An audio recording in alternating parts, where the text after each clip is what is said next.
It is Wednesday, February 26th, 2025. I'm James Lott Jr.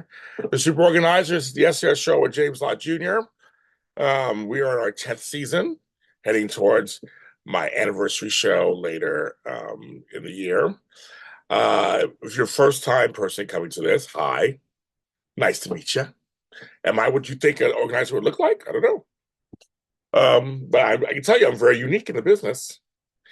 And and I've been so wonderfully embraced by our business and outside of it. I had a chance to have lots of experiences because of this. And this leads to my thanks and gratitude that I give before I start every show. It's just very important. So I've been doing it from the very beginning. And it's Black History Month. So I want to give thanks and gratitude to any other Black organizers out there. I know a lot of you. I know a lot of them. I know a lot of all of them out there. When I first started, there wasn't as many. Now there's more.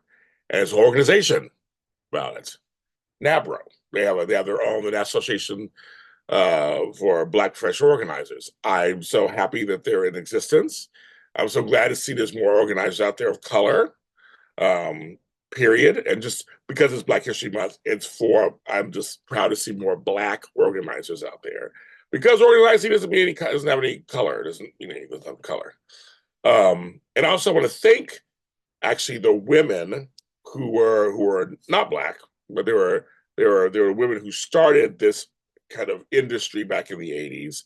And were in the forefront of organization and productivity, and back then they called it time management. I'm grateful for you also, because you started an industry to help other people. This industry is all about helping others, whether it's business, personal, professional, home. It crosses so much stuff, and it crosses everything. So I feel gratitude to you also for actually starting like say, this is an industry. You can make money from this. You can help people. We can teach classes and have conferences and go be on television and write books and be out there. To all those early pioneers who are doing that, and for me, it's Julie Morgenstern. So shout out to her. Still never been on my show. And the incoming NAPRO, which is the largest professional organization association, the National Association of Productivity and Organizers. The incoming president is Black. I never thought I'd see that. Never thought I'd see it. And she'll be on the show next week. That's all. That's all the thing. I'm very excited. Very excited. I just can't even tell you how excited I am about that. I am going to talk about something. We're going to continue. We did disorganization last time. And I want to continue to talk about organization because it's just so important. Someone said to me, this was inspired a blog post of mine. Actually, I have a presentation on this, but it inspired a blog post of mine and this show. James, I hear the word declutter. They're not organizers. They say, I hear the word declutter. Like, what does that mean? But then I hear the word unclutter. That's the same thing. So I thought that's actually a great place to start. And I can tell you right now, unclutter and declutter are cousins of each other, but there are differences. And so basically we're going to talk about that today on the show. There's some basic terms, this is basic terminology, but the basic terminology is so major in the movements of getting organized. That's right. Isn't that crazy? So that's how that works. Unclutter. My basic definition from what I've studied and learned and done last 16 years in this business, and I have a definition. I'm looking at because I took notes. I have notes. That's why I'll make sure I get the points right for you all at home. Unclutter means removing unnecessary and disorganized items to create a cleaner, more organized environment. And I keep this point in fact. It often, why am I so dark? When the moon is in it. Something I'm getting light. I guess it's the middle of the day, you guys, as I'm filming this. It's kind of crazy. Oh, there, I guess a little better, I guess. Here's the key component, the difference. So remember this part.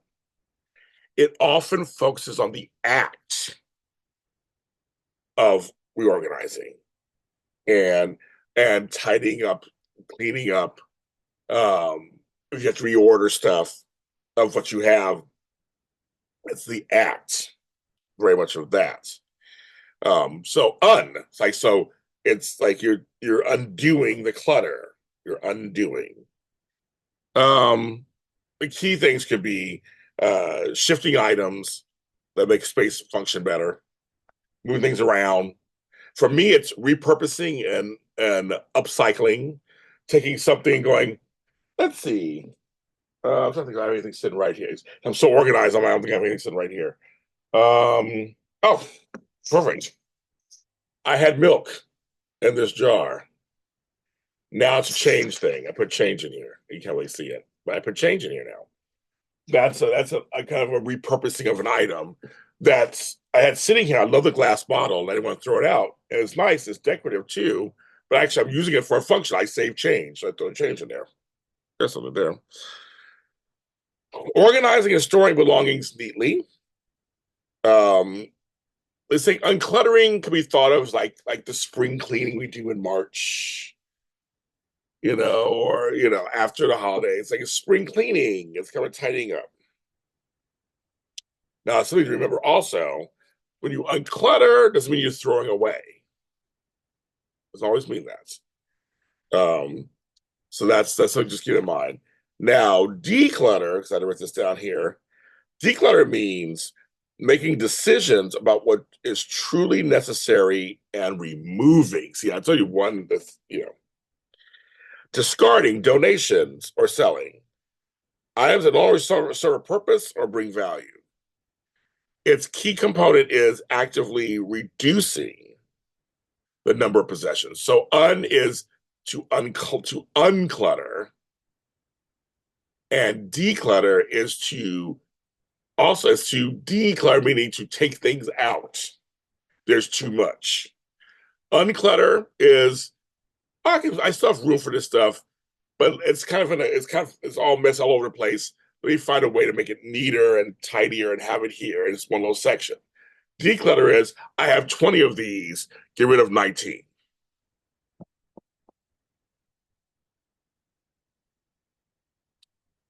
Now they claim decluttering is much more transformative process than uncluttering. I guess so, yes. But also doing anything in your home, whether it's to de or unclutter something, means to move things around, to get rid of something that was in a space that you used to have get there. Maybe you had all this stuff spread out, but you're like, but it's getting my nerves, there's no room for my partner, blah, blah. But now you have to group it together in something. And you're like, I'm not used to that. It still takes thought. To de or unclutter still takes thought. And if you're used to, people say organized chaos, put in air quotes, where my desk is a mess, but I know where everything is. To actually put it all and tidy it up, make it all neat. And where are the scissors? Where did I put this at? Where did that go? It's still a thought, it's still a process, it's still a thought.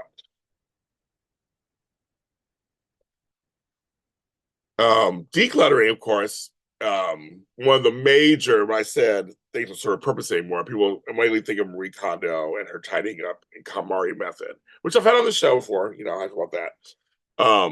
But things bring you joy or not. I do have some things that stopped working for me. And yeah, I guess in some form they stopped bringing me joy, but I wasn't thinking of it in terms of that so heavily. But there are things that stopped, and there are things that do bring me joy. I got a new bed mattress. I'm very happy with it. It makes me good. I have a new couch. It makes me very happy. My pillows make me very happy. So she's right on some level. There's some things that make you happy. There are make me happy. And I've been uncluttering a lot of stuff more than decluttering because I've been actually finding spaces that actually make sense and using certain items. I was like, oh yeah, I have these drawers that were empty And I was like, fine, and I had all these drawers are empty in this big giant wood buffet. It's like it's from the 70s. And we love it. We're keeping it. It's in great condition. But all these stuff, so I decluttered a long time ago. I got rid of all the crap that was in there. So I just his drawers open. I was like, why don't I take some of this stuff off the counters in my kitchen that I don't use all the time, but I use certain times of the year, put them in the drawers. It was like a revelation. So they're being used. And I use them sometimes because I do cooking stuff. So there's stuff I can get to, I can use it, but I don't need them out, taking up other spaces. So I uncluttered them after declutter. So I decluttered first, then uncluttered second. To make sure we get this going, uncluttered focuses on organizing, rearranging, often a lighter, more frequent process, less emotionally challenging, which I don't know about that, helps maintain short-term tidiness, which in some cases, that's fine. I say you should do stuff that helps your tomorrow self. That means the future. You want to do something that you do it now. And my clients know this. I'm going to work hard now to save you later. But if that's all you can maintain right now, we've had some really rough stuff here in Los Angeles. I get it. Decluttering is focusing on discarding a donation can be a more intensive occasional process. Often deals with sentimental attachments, aims for long-term minimalism or reduced excess. I would say that's for both. I would say that's for both. Um, so like I said, I teach a course on this. You can always contact me at lottahelp.com and I can teach the course to you. But what I will share with my listeners, because you guys are my wonderful, valued listeners, um, part of the unclutter process is, you identify the area. Could be a drawer, a shelf, buy a door. Me and doors, buy a door. Put like items together, see what you have, and then organize and arrange it. And sometimes you may need an outside bin or a tray, or I don't know that's right. So, or just maybe you may need an aid to help you organize it through dividers, or maybe not. You can actually be fine. And then just try to, if you have to schedule it, even if you have to put an alarm, try to keep an eye. If it's something you frequently use, a certain drawer or a certain shelf or a certain cabinet, I always say at least start out once or twice a month, checking it out, making sure everything's fine. It's not too crazy. That's just maintenance. Everything requires maintenance. Now, when you want to declutter, same thing. But you got to think about a goal. What is your goal? I want a kitchen that functions when I cook. I can grab what I need, not to take very little time to look for it, but also have space for it. That's a very easy goal. Let's say easy goal, meaning, okay, that's very clear. Okay, I got that. Now, the hard truth is, now you got to figure out how to make that come to life. And that is going through everything you have. Do you need 5 spatulas? I learned that throughout a couple. I didn't need them. Do you need all these forks? Do you need all these spoons? Do you need all these plates? When was the last time you went through your plates? How many plates do you have? Some get chipped, some get this. But do you need 8 plates? It's also a thing, too, that I always talk about, is, it's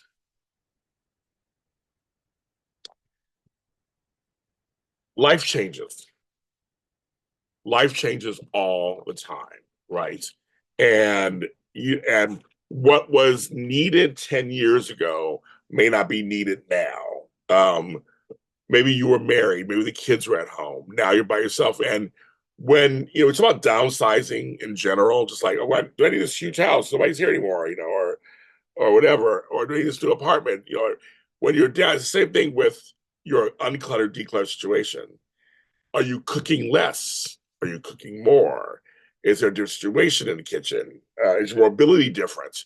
Your health and mobility, do you need things more accessible to where you are? Now, one of the things that I had to learn, and I joke about this all the time, if I have a shorter client or a taller client, I was like, oh yeah, I gotta make things eye level. Like, maybe you don't get to the top shelves, maybe you can't go on a steps ladder anymore. So you put stuff way up there that you just hardly ever use, but you don't want to get rid of. They're seasonal. You get somebody younger to come to your house, they, me, and I take it down for you. But it's also, you have to look at your health situation. Or if you have kids, you still have kids now, baby proofing and stuff like that. Is it now more of where do I keep things where life changes? And so your situation changes too, and how you live changes. Keep those in mind. So how you live, what your schedule is. Now you're working all the time, you're rarely home. I mean, all kind of things come up, right? So you gotta make sure that your kitchen, your bathrooms, your living, everything kind of reflects your lifestyle at any given time. And that's just something people don't talk about that very much enough. That life does change. It moves along. I know, right?